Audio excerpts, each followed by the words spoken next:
Bonjour et bienvenue chez moi, mes chers abonnés. J'espère que vous allez bien. On continue la série des signes astrologiques avec vous, mes chers scorpions. Donc, on va voir ce que ce mois de février va vous amener. Bon, à l'heure actuelle, vous êtes tous dans le ressenti. Vous avez vu que les énergies sont très très fortes. Elles sont déstabilisantes. On est face à des retards. On est face à des marches arrière. On est face à une sorte de démoralisation. Est-ce que ça existe? Je ne sais pas. Et donc, c'est vrai qu'on a un moral qui fluctue un peu avec les événements, hein, et avec les aléas.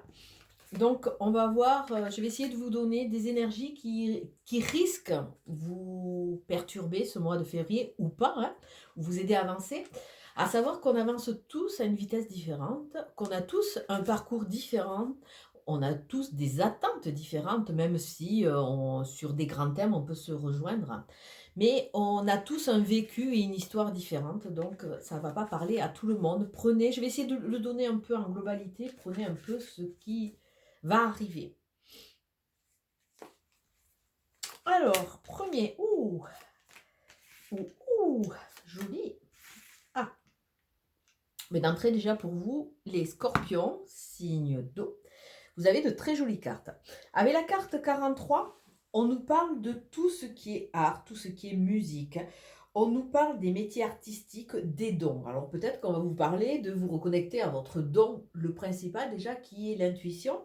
Avec ce petit masque, je dirais attention, attention quand même, parce que même si vous êtes des harpes qui sont un peu avec beaucoup de poussière, attention à certaines personnes qui peuvent porter des masques. Mais enfin, on va le laisser sur le côté léger artistique parce que le jeu s'y prête. À côté, on a la carte 13. La carte 13 qui nous parle de transformation. Vous êtes en chemin, vous êtes en évolution, il y a des changements qui sont à venir. Il y a des mutations. Et là, on voit une sorte de parcours de la chenille, vous allez devenir le papillon. Donc, ça veut dire que vous allez avancer. Il y a une compréhension en arrière-plan. Et enfin, la carte 37 qui nous parle de recul, de vacances, qui nous parle de la mer, de voyage, d'étranger. Alors, étranger, on peut le prendre sous deux formes. Un étranger, partir à l'étranger, donc vu la conjoncture, c'est peut-être pas ce que je vais prendre en premier. Aller aussi vers quelque chose d'étranger à vous, mais avec ce joli coquillage, on nous parle vraiment du côté un peu, le côté, le beau et oui, le beau côté de la vie, puisqu'on nous parle de plage, de plaisir et,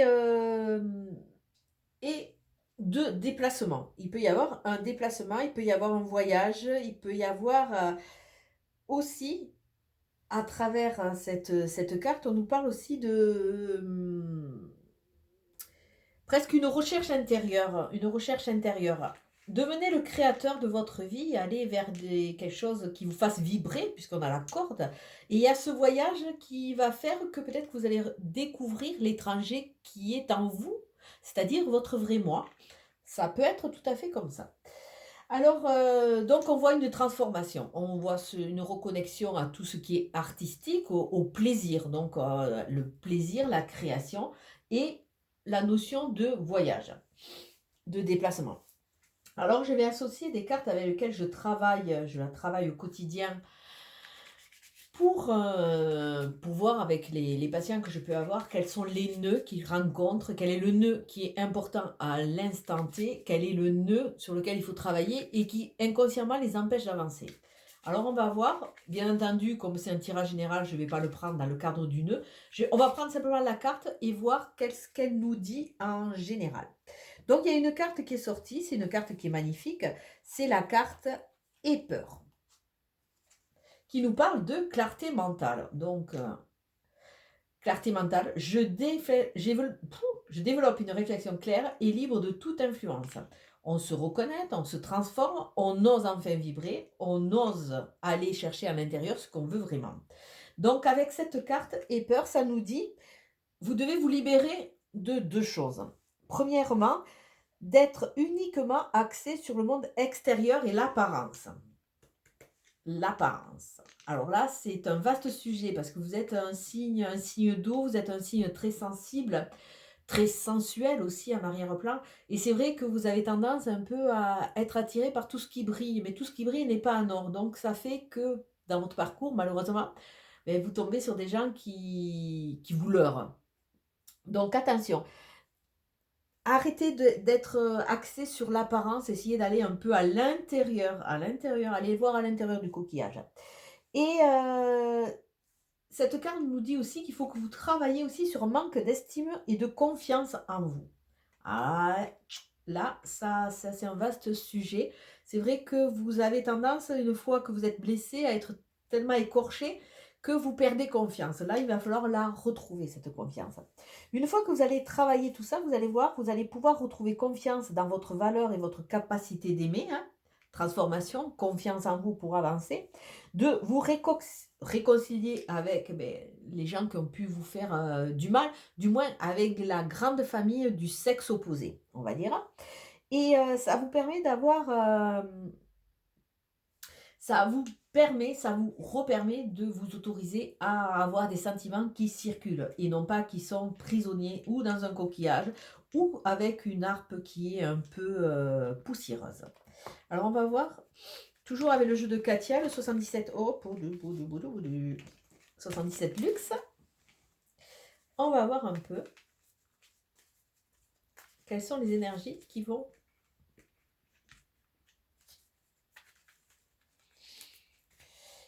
aussi vous...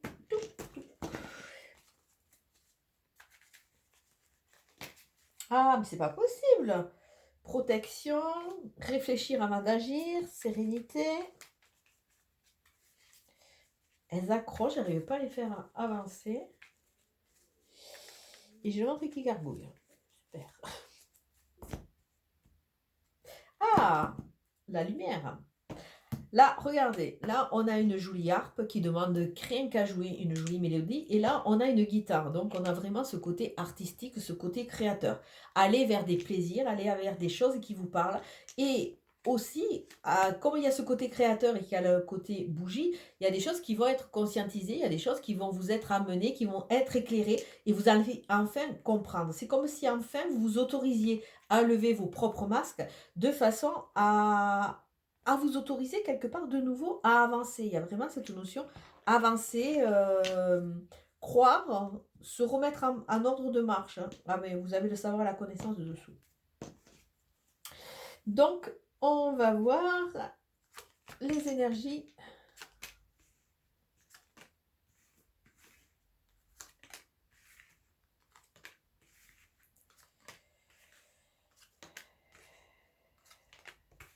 Ah, super.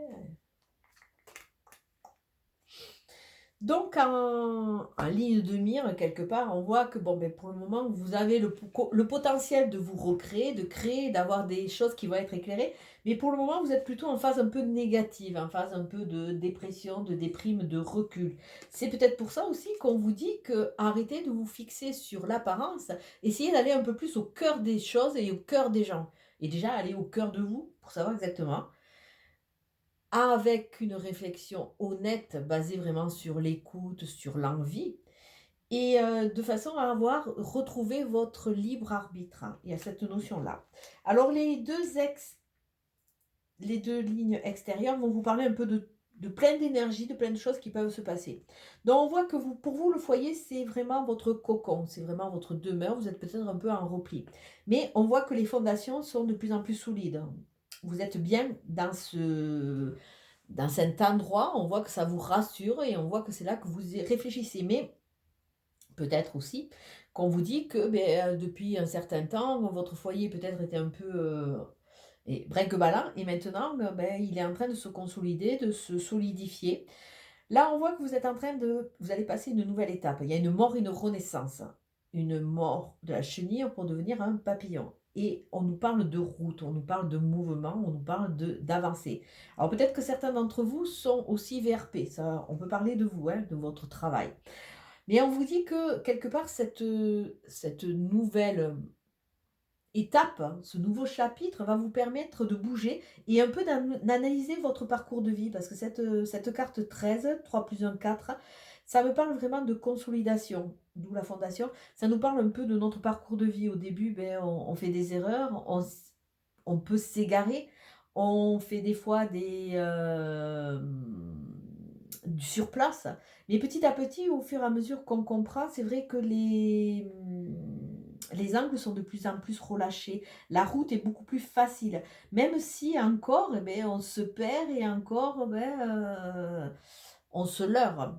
Mais la route est petit à petit, elle s'ouvre à nous parce on s'est enrichi de notre expérience.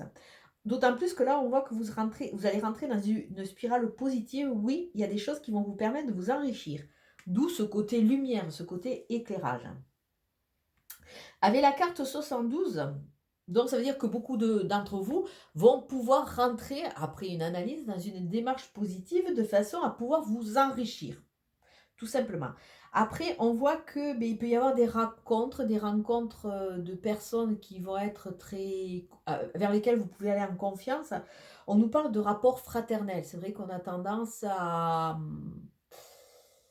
le rapport fraternel, c'est quelque chose de sain, à la base, normalement. Mais bon, je le côtoie au quotidien, des fois, il peut y avoir de la perversion. Mais on va rester sur le côté fraternel, sur le côté de personnes sur lequel on peut se reposer, qui sont vraiment là comme des repères, qui sont vraiment des personnes sur lesquelles on peut compter. Ça nous parle aussi de tous nos proches, des proches qui peuvent nous aider. Et ça nous parle de rentrer dans des rapports confiants. Dans des rapports confiants qui font que on peut amorcer, on peut avancer, on peut croire de nouveau, on a des aides quelque part. Là, on voit de nouveau ce parcours de vie, cette analyse que j'avais un peu mis sur la carte 13, avec passé, présent, futur. Et on voit que le passé était comme dicté par votre arbre généalogique, par quelque chose comme de bien rodé. Le présent est toujours bien rodé, on est toujours dans cette thématique, on avance, on avance. Mais le futur peut prendre une route différente si on lui autorise. Il ne prendra une route différente que si quelque part, on tire le son de nos passés. Et là, on voit encore que tout ce remue-ménage va vous amener de la tristesse. Mais c'est de la tristesse à évacuer. Là, on voit que vous avez des poids à libérer puisque vous allez rentrer dans la phase de oser.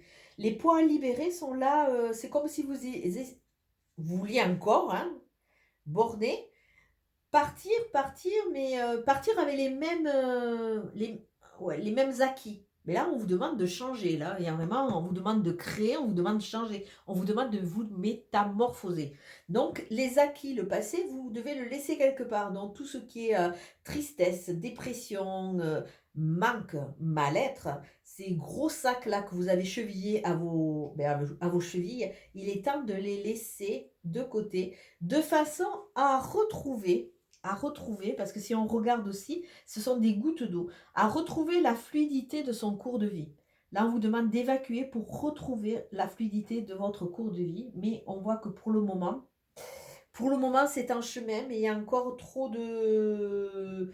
Vous êtes trop dans le surmenage, il y a trop de soucis et un peu trop de nombrilisme, d'égocentrisme. Bon, c'est vrai que vous avez tendance un peu, une fois que vous avez été, je pense, trahi, à ressembler après à une sorte de petit hérisson. Je vais dire porc épic, mais bon, un petit hérisson et automatiquement, vous êtes en mode égo plus.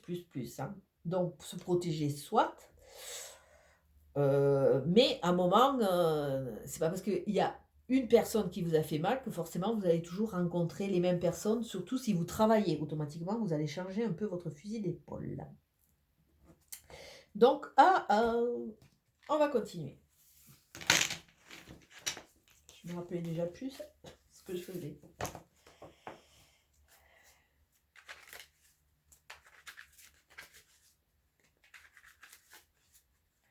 Si vraiment les messages des pères vous parlent, essayez vraiment de travailler et d'ouvrir les yeux. Parce que là, on vous parle de clarté mentale. On vous parle vraiment d'ouvrir les yeux. Alors, nous avons toujours cet accord, ces compromis. Alors déjà, je pense que le premier compromis, le premier accord que vous devez faire, c'est vous avec vous, hein. Et il y a le côté actif avec l'homme. Alors peut-être que mesdames, vous avez été trahis par un homme, peut-être que messieurs, ces cartes vous parlent à vous, hein. Mais là, il y a vraiment la notion aussi avec ces deux cartes de rentrer dans la phase active.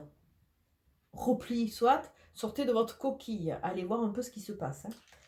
Sortez de votre coquille et prenez une montgolfière pour vous déplacer. Non, on vous parle de voyage, de déplacement. Donc, on vous parle quelque part d'aller à l'aventure, d'aller à la recherche de qui vous êtes, tel, je ne sais plus, comment il s'appelle, Indiana Jones. Allez plonger à l'intérieur de vous. Allez, il y a deux cartes de voyage, donc vous parle vraiment de déplacement. La conjoncture, je ne vais pas vous dire que vous allez faire un grand voyage vu la conjoncture, surtout si on est confiné, hein, mais on parle déjà de voyage. Partez déjà sur le voyage intérieur, je pense que ça sera un très très beau voyage. Vous pouvez faire de très belles découvertes. Ah, on vous parle de vous reconnecter à la sexualité, à la Kundalini. Peut-être il est temps que vous recommenciez à vibrer. Peut-être que c'est cette mort et cette renaissance, c'est peut-être vous donner le droit. Avec la Kundalini, avec la vibration sexuelle, on se reconnecte à ses sens aussi. Alors bon, on ne parle pas de futures rencontres, mais on vous parle déjà qu'il va falloir que vous sortiez de votre léthargie pour vous reconnecter à cela. Alors peut-être pour certains, vous allez rentrer dans une phase sexuelle aussi. Et là, vous êtes vraiment dans le voyage. On nous parlait aussi de lointain, des trajets. Alors peut-être que certains vont partir à l'étranger. Mais je dis bien, sous le mois de février, il y a des vacances, mais on risque d'être confiné, ça risque d'être un peu dur. Peut-être mettez des projets parce que de toute façon, la vie, elle ne s'arrête pas, quoi. Moi, je continue à faire des projets. Il y a une facilité après d'être remboursé qui fait que on peut commencer à se positionner sur certaines envies. Et déjà, à un moment, on en sortira de cette crise. Donc, ces envies, une fois qu'on sera positionné, qu'on aura structuré, on sera toujours à temps de les réaliser. Donc peut-être structurer un nouveau voyage, mais déjà, je pense qu'une des choses principales qu'il faut vraiment retenir, hein, c'est ce voyage intérieur, aller trouver l'étranger, le moi que vous ne cernez pas, et essayer d'aller voir de façon à pouvoir vous reconnecter et vraiment assumer cette phase, parce qu'on a vraiment une phase de transformation pour vous. Alors, on va continuer avec votre part d'ego. On va voir qu'est-ce qu'il va falloir travailler. Qu'est-ce qui est préjudiciable, on va dire. Qu'est-ce que votre ego vous fait croire quelque part, hein. Donc, nous avons avec notre gentil ego, mais c'est toujours une carte qui parle au tirage, quoi. Nous avons dissipé le brouillard. Non. C'est sûr, vous avez du mal à avancer là. On voit, vous êtes un peu plutôt en phase dépressive, en phase de mal-être, en phase de tristesse. Donc, vous êtes un peu dans une phase de brouillard. Comme si votre vie, elle était voilée et en suspens par rapport à ce négatif qui a pu vous arriver. On a tous des aléas dans la vie. Donc maintenant, il est temps de sortir de ce brouillard, d'écouter un peu son cœur, d'écouter son âme. Parce que quelque part, on dirait que votre ego vous laisse dans cette sorte de confusion, dans cette sorte de marasme. Il ne vous fait pas voir qu'il peut y avoir un après. Il ne vous fait pas voir que vous êtes en phase de transformation. Il vous laisse vraiment marronner quelque part avec votre mal-être, avec votre hargne. Donc là, on vous demande vraiment d'aller un peu au cœur, dissiper les brouillards. Allez voir, allez écouter vos sens aussi, il y a la sexualité. Allez écouter vos sens parce que vous allez voir que votre esprit, petit à petit, il va vous aider à dissiper toute cette pollution qui est présente. Là, c'est comme si vous aviez devant les yeux vraiment ce brouillard, cette pollution. On voit que l'ego, quelque part, fait vivre sans cesse des peurs. Il vous fait vivre toujours dans la peur donc quelque part, vous n'osez pas. Mais n'importe comment, si vous lâchez ce côté-là, vous allez voir que vous êtes en phase de transformation, donc en phase de renaissance. À vous de laisser rentrer la lumière quelque part, hein. Et on va finir avec le tarot de Marseille pour voir un peu.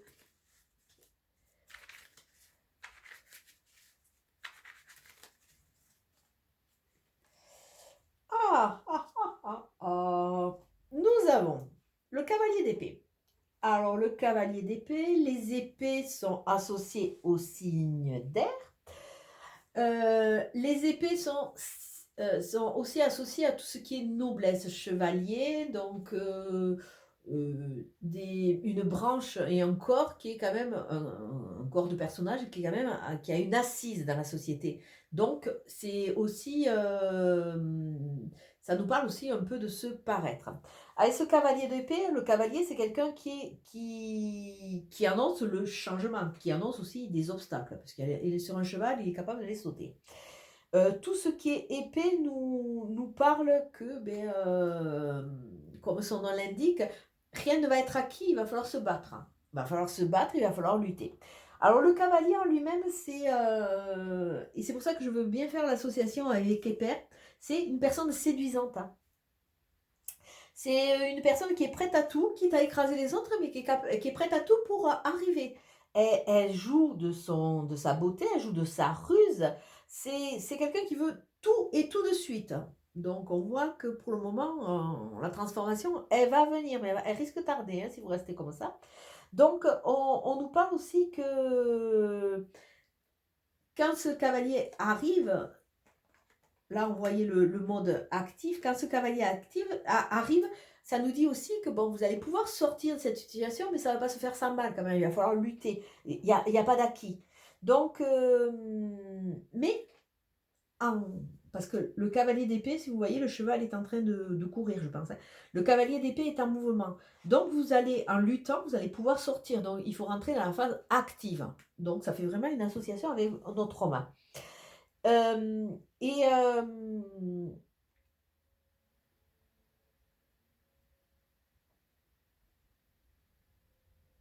c'est un cavalier qui est là quelque part, il va vous donner le courage parce que c'est un cavalier, il veut obtenir ce qu'il désire, ce qu'il a envie. Donc il a quand même cette force. Il a cette force et le problème c'est que souvent ce cavalier est très pressé. Et là on voit vu le jeu que bon, d'être pressé ça va jouer en votre défaveur. Donc il faut que vous preniez le temps de comprendre, mais il va falloir quand même sortir de cette léthargie. Donc bon, vous avez l'épée pour vous défendre, donc allez-y, foncez dans ce brouillard, nettoyez-le de façon à faire rentrer la lumière. Reconnectez-vous à vos sens et allez un peu, peut-être vous déplacer si vous avez cette chance, mais allez surtout à l'intérieur de vous de façon à comprendre et de façon surtout à pouvoir rebondir et pouvoir vraiment optimiser cette nouvelle phase qui va s'ouvrir, ce nouveau chapitre, ce nouveau chapitre à écrire. Et, et par ce fait, enlever les vieux schémas, puisqu'a priori, il y a quand même des choses qu'il faut enlever, il faut reprendre sa confiance, il faut arrêter de se laisser griser par le chant des sirènes. Et petit à petit, vous allez voir que vous allez être capable et vous allez optimiser et vous allez devenir enfin le créateur de votre vie. Mais sur ce, je vous souhaite un très très bon week-end et je vous dis à très bientôt. Ciao, ciao.